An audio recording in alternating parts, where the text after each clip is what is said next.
ઓમ નમો નારાયણ. જય માતાજી. આપણે છીએ કુરુક્ષેત્રમાં બ્રહ્મ સરોવરમાં સ્નાન કર્યા અને દર્શન કર્યા પછી આપણે આગળ જઈશું જ્યોતિસરમાં.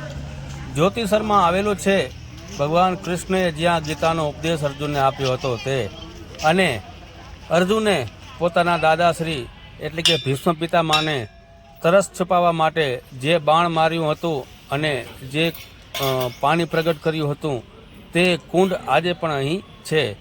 આ મોટા વડ નીચે મહાદેવજીનું મંદિર આવેલું છે. ત્યાં ભગવાન કૃષ્ણએ ગીતાનો ઉપદેશ આપ્યો હતો અર્જુનને. અહીં જ મહાદેવનું મંદિર છે.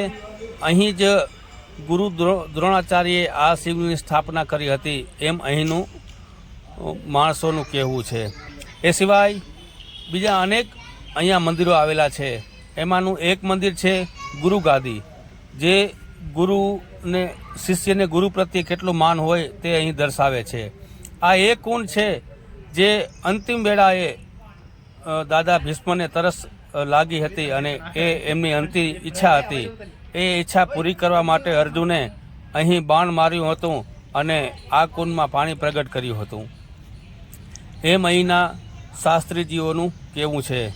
આ મોટા વડ નીચે ગુરુઓ બેસતા હતા અને એમણે ઉપદેશ આપ્યો હતો.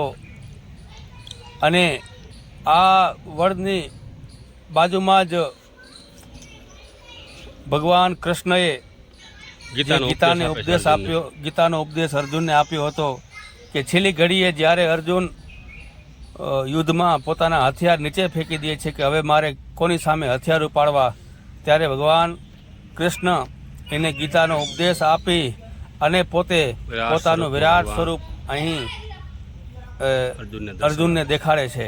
અર્જુનને વિરાટ સ્વરૂપના દર્શન થાય છે અને પછી જ એ આગળ યુદ્ધ કરે છે.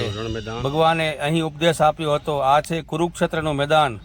તો આ વિડીયો આપણને કેવો લાગ્યો ચોક્કસથી જણાવજો અને અમારી ચેનલને સબસ્ક્રાઈબ કરજો, જેથી આવા વિડીયો આપણને મળતા રહે. જય માતા.